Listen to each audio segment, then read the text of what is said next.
Mes premières fois est une fiction du CESEM, avec les voix de Vincent Vermignon et Laura Laventure.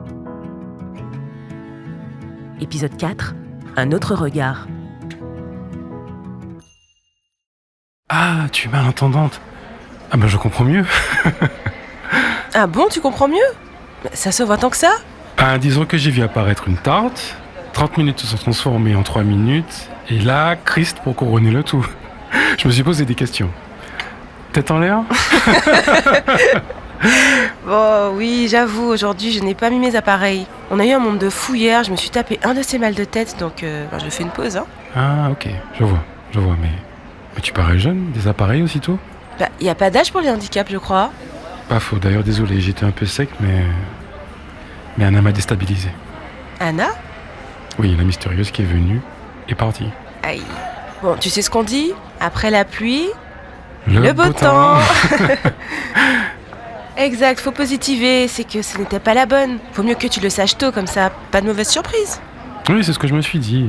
Bon, après, j'ai plus qu'à retourner sur Cerise. Sur Cerise ? Alors, pour le coup, là, je ne te suis plus. Cerise ? Je vois que je ne suis pas la seule tête en l'air, hein. C'est une application de rencontre. Ah ouais ? Je connaissais pas. Pourquoi pas ? Bon, c'est vrai que maintenant, les gens sortent de moins en moins, c'est peut-être pratique. Moi, je suis restée à l'ancienne, hein. Donc toi, tu es clairement dans un autre monde. Bah ouais, j'aime bien ma bulle. Bon, je parle, mais il faut que je nettoie, hein, le bazar que j'ai mis là. J'ai été un peu blip, non ? Merci et bonne chance pour la suite. Bon, faut que je balaye ça, je fais ma caisse et c'est bon pour aujourd'hui, hein. J'espère que je n'ai rien oublié. Il a intérêt à être à l'heure, Audrey, pour la relève, j'ai faim. Ah, bah quand on parle du loup, je fais ma caisse et c'est bon, hein, je te laisse la place. Ok, pas de réponse. Ah, t'as plus de voix. Oh, désolé, je me disais que c'est pas ton style. Tu as fait la fête, hein ? Ah, pauvre chou, ce sera la langue des signes aujourd'hui alors. Oh, c'est bon, on peut plus rigoler ? Et dire que quand j'ai commencé à bosser au Yo-Yo Bar, lui et moi on ne pouvait pas se voir. Ah là là, une bonne mise au point et ça s'est réglé. Quand j'ai postulé ici, j'étais tellement stressée et j'avais vraiment besoin de bosser. Je galérais à me fixer. Dans mes anciens boulots, on me reprochait d'être bizarre et de ne pas écouter. Je me rappelle mon premier boulot. Je travaillais dans une grande boîte de production à Massy-Palaiseau. Nous étions une dizaine dans un grand open space et ma collègue Manon avait décrété que j'étais impolie alors qu'elle ne s'adressait à moi que lorsque j'étais de dos. Nos fauteuils étaient dos à dos et Manzel ne prenait même pas la peine de se retourner. C'était pénible. C'est fou comment les personnes s'agacent vite mais ne font aucun effort pour communiquer. Enfin, comme je suis de nature à ne pas me prendre la tête, j'ai fait ni une ni deux, j'ai pris mon bureau et je l'ai collé contre un mur au fond de la pièce. Je me suis mise de dos pour ne plus entendre mes collègues. Je remettais mes dossiers en temps et en heure, mais c'est vrai que la vie était déjà assez compliquée. Enfin, il était temps que je rentre. C'était la fast life là-bas, tout de suite. À mon retour au pays, j'avais bien indiqué à mon patron que je suis malentendante. Il était ok avec ça, mais n'en avait pas informé les collègues.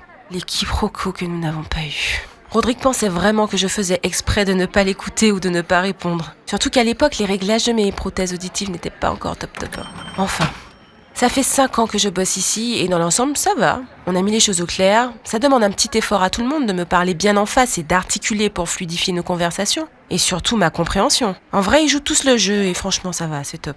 Bon, en même temps, nous sommes une petite équipe. Il y a Rodrigue, Shirley, Olivier, David et moi, donc ça facilite carrément le travail. Olivier et David sont en cuisine et Rodrigue, Shirley et moi, on gère la salle, les boissons et la caisse. Nous sommes toujours 2 à gérer la salle et ça me permet de m'isoler quelques minutes entre 2 clients pour souffler un peu. Quand il y a trop de monde, ça peut être très intense pour moi. Ici, on sert le petit déjeuner, le goûter et l'apéro. Notre clientèle est variée et sympa. Eh ben, je me suis pas présentée, dis donc.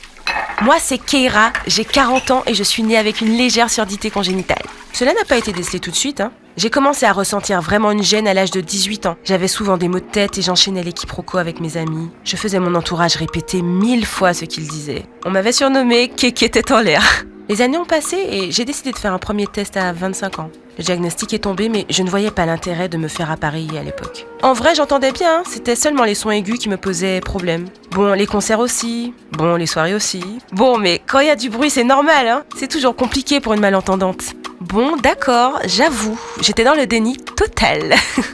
Bon, bah c'est bon pour moi, je suis partie, à demain. Et puis franchement, à 25 ans, avoir des prothèses comme les vieux, c'était hors de question. J'avais pris pour habitude de lire sur les lèvres des gens, j'aimais bien me challenger. Je vivais ça un peu comme un jeu. Puis quand j'en avais marre de certaines conversations, je rentrais dans ma bulle et je hochais la tête. J'aime bien des instants de calme et de quiétude. Ah, sacré après-midi quand même.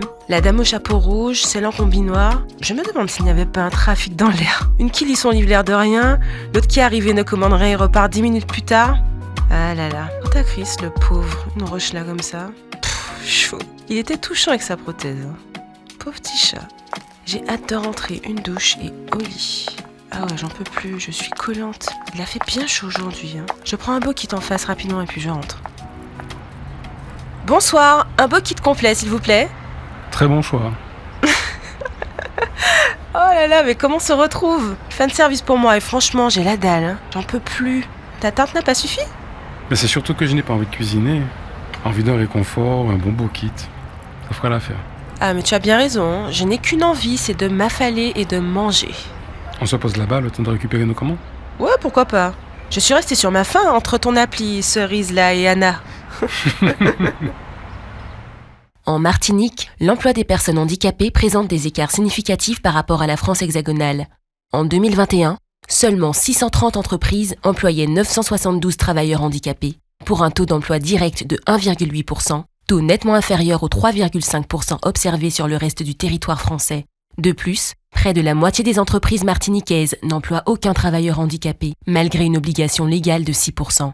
Cette situation met en évidence la nécessité d'efforts accrus pour améliorer l'inclusion professionnelle des personnes handicapées.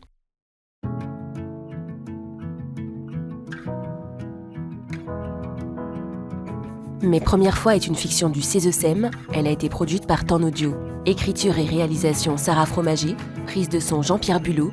Montage, habillage sonore et musique originale Izzy Kenenga. Production Gérald Joseph Alexandre. Direction éditoriale Gérald Joseph Alexandre et CESEM. Réjeanne François et Laurent Aglaé. Avec les voix de Vincent Vermignon et Laura Laventure. Au Pacaton.